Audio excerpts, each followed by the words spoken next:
It's a very complex disorder where everybody has mast cells in their body. In somebody with MCAS, you have the right number of mast cells, but they act inappropriately. Before I became ill, I loved theatre. I'd just trained with the Royal Shakespeare Company, doing acting, and it was just an amazing experience. And I used to play a lot of sport, used to play tennis, run half marathons for charity. And then I got a job at the Royal Opera House in costume. And it was just the most wonderful start to moving to London. I'd always wanted to move to London, and it was just the perfect reason. I'd never seen opera or ballet before. So being in that environment was just everything that I'd hoped for. When everybody else was going out, getting drunk, having fun, and I couldn't sit up without blacking out. And then I started dislocating different parts of my body, which was seemingly unrelated at the time. You know, I was walking along the one day and my hip dislocated, and that was terrifying because suddenly I was stood, which I could walk, but I couldn't stand still without passing out. So suddenly I'm stood in the train station and my leg is not in the socket. And so I found myself having to try and put my hip back into the joint and just sit down in the middle of the train station, which was humiliating. But I was in agony, and it was either that or pass out. And I'm better at dealing with pain than being unconscious. I must have tried 10 or 15 times to go back to work.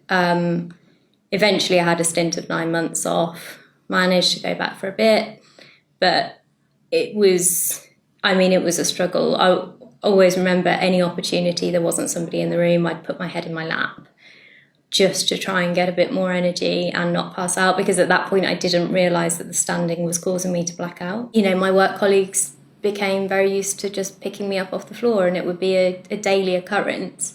And then we'd all just carry on like nothing had happened. And currently, a lot of doctors don't know about the conditions, don't understand them, or don't believe them. I was given a diagnosis of chronic fatigue syndrome.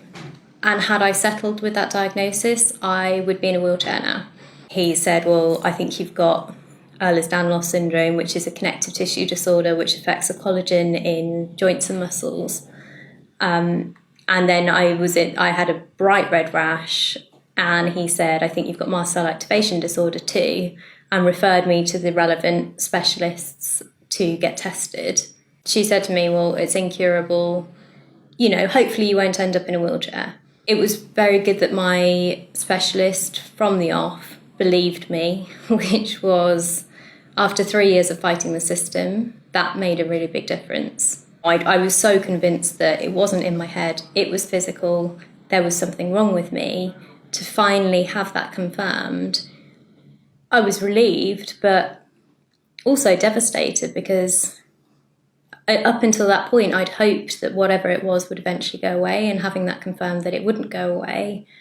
I mean, how do you come to terms with that at 22? I didn't really realise at the time what that effect would actually have on the rest of my life. You know, being told you have something that's rare and incurable and difficult to treat, that takes its toll, and having 3 years of not being believed.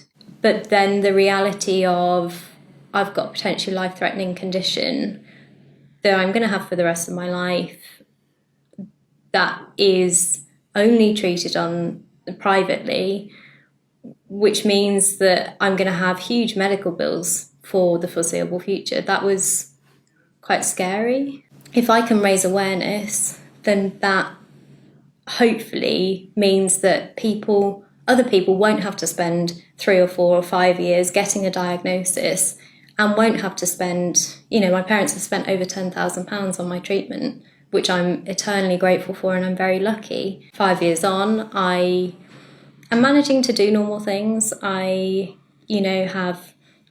built a business. I've got amazing friends and family. I've got a boyfriend. I'm managing to be kind of normal. I'm never going to be normal, but I'm more normal than I was, and I'm not a smoker. I didn't really drink.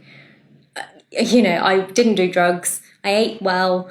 I was out running 3 times a week, and I've got a genetic condition.